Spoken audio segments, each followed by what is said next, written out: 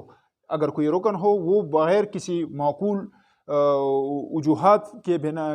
کسی معقول وجوہات کے بغیر وہ کیا کرے، وہ مسلسل 3 اجلاس جو ہے وہ مس کرے، اس میں وہ غیر حاضر ہو، تو اس کو کمیشن کے اراکین سے اس کو برطرف کیا جا سکتا ہے، کمیشن کے اراکین سے اس کو نکالا جا سکتا ہے۔ اچھا، یہ دفعہ 61 تھی جو کہ کمیشن کے اراکین کے برطرفی سے متعلق تھی۔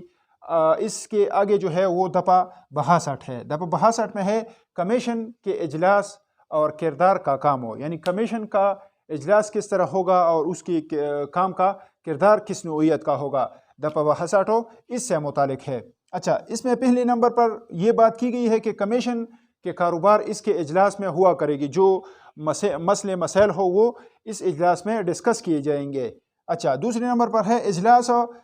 چیئرپرسن چلائے گا یا اراکین کے 1/3 تعداد پر ہوگا، یعنی پہلے ہم نے بھی اس چیئرپرسن پر بات کی تھی کہ وہ اس اجلاس کی صدارت کرے گا۔ اچھا، اس کے آگے ہے کمیشن کے اجلاس کی تعداد صوبائی سطح پر 7 اراکین، جبکہ بڑے شہر یا ضلع کی صورت میں نصف اراکین کی تعداد سے کم نہیں ہوگی، یعنی جب یہ اجلاس ہوگا تو صوبائی سطح پر یہ 7 اراکین سے کم تعداد پر، جو اگر 7 اراکین سے اس کی تعداد کم ہو تو یہ اجلاس نہیں ہوگا۔ اگر شہر کی جو کمیشن بنائی گئی ہے بڑے شہر کے لیے یا ضلع کے لیے، تو اس میں اس کی نصف اراکین جو ہے اس کی موجودگی لازمی ہوگی۔ اچھا، اس کے آگے ہے اراکین اجلاس میں شمولیت کرے گی، 1 ہفتہ پہلے اسے نوٹس مگر ایجنڈا دیا جائے گا۔ مہینے میں کم از کم